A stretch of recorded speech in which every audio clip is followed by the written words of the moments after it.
প্রচন্ড রোদে যখন বালির বিস্তীর্ণ প্রান্ত শুকিয়ে যায়, যখন খরার তীব্রতা গ্রাস করে সেখানকার মানুষকে, তখনও এই স্থাপনা দাঁড়িয়ে থাকে অটল। অনেকেই হয়তো জানেন, পশ্চিম আফ্রিকার দেশ মালি শুধুই খরা, মহামারী আর অনাহারে জর্জরিত, কিন্তু না, এই দেশের বুকেই দাঁড়িয়ে আছে বিশ্বের এক অন্যতম আশ্চর্য স্থাপনা।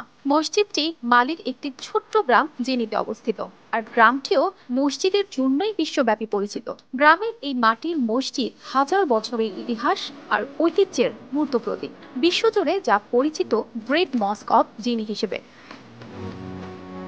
কাদামাটি দিয়ে তৈরি এই স্থাপত্য শুধু তার অসাধারণ নকশার জন্য নয়, বরং দীর্ঘ ইতিহাসের জন্য বিখ্যাত।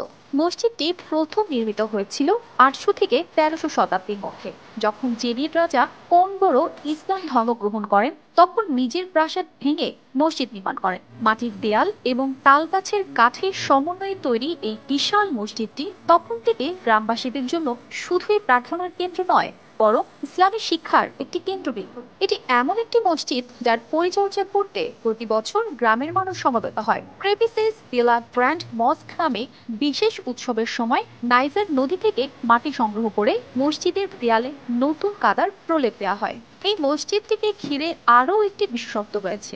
এর নির্মাণ শৈলীর প্রায় প্রতিটি অংশে মাটির সঙ্গে টরল নামে পরিচিত তালগাছের কাঠ ব্যবহার করা হয়েছে, যা দেয়ালের মজবুতি বাড়ানোর জন্য। মসজিদের চূড়ান্ত ছিদ্র রাখা হয়েছে যাতে গ্রীষ্মের সময় ভেতরে পর্যাপ্ত আলো বাতাস প্রবেশ করে। 1827 সালে ফরাসি পর্যটক রেনে কেইলি প্রথম ইউরোপীয় হিসেবে মসজিদটির অস্তিত্ব আবিষ্কার করেন। তিনি তার জার্নালে উল্লেখ করেন, মসজিদটি তখন ভগ্ন অবস্থায় ছিল এবং তাকে রক্ষার জন্য নিয়মিত মেরামতের প্রয়োজন ছিল। এই মসজিদ তার চূড়ান্ত রূপ পায় 1907 সালে, যখন স্থানীয় রাজমিস্ত্রিরা গ্রামবাসীর সহযোগিতায় পুনর্নির্মাণ কাজ শুরু করে। ইউনেস্কো 1988 সালে এই মসজিদটিকে বিশ্ব ঐতিহ্যের তালিকায় অন্তর্ভুক্ত করে, যা মালি এবং জেনি গ্রামের গৌরবকেই বহুগুণ বাড়িয়ে দেয়। যদিও বাইরের বিনিয়োগকারীরা মসজিদটি কংক্রিট দিয়ে তৈরি করার প্রস্তাব দিয়েছিল, তবু জেনির মানুষ দৃঢ়ভাবে তাদের কাদামাটির ঐতিহ্য ধরে রেখেছে। তাদের কাছে এই মসজিদ শুধুই প্রার্থনার স্থান নয়, এটি তাদের সংস্কৃতি ও বিশ্বাসের মূর্ত প্রতীক। অর্পিতা জাহান, আর টিভি।